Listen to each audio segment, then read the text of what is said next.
أتعبت نفسي في عمارة منزلي، زخرفته وجعلته لي مسكنا، حتى وقفت على القبور فقال لي عقلي ستنقل من هناك إلى هنا. إليك جوابا أيها المتجانب، ذكرت عهدا قديم تذكرت بذكركم الأرواح والقلب ذائب، وما سنت العينان منكم دائما لأرى صفح الأيدي ما أنا كاذب. ابكي يا نفسي ما لنا لا نتوب، ذهب العمر والرحيل قريب. كنت بالأمس أرتجي الشيب فاليوم في راس المشيب.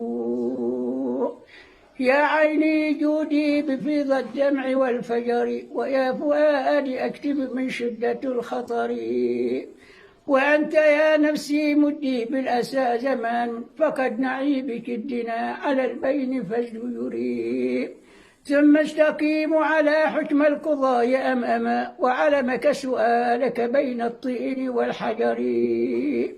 وقدمي بمتاب في حياتك كيما تسلمي من عقاب الله واعتبري.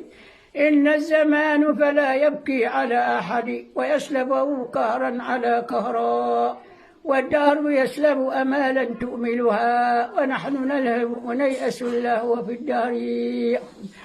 قال ما كان يلزمنا والنفس في فترى، نبكي على ما مضى من عمرنا، كذاك تبكي كل الناس عن وجل، لأنه مورد صاف من الجدر.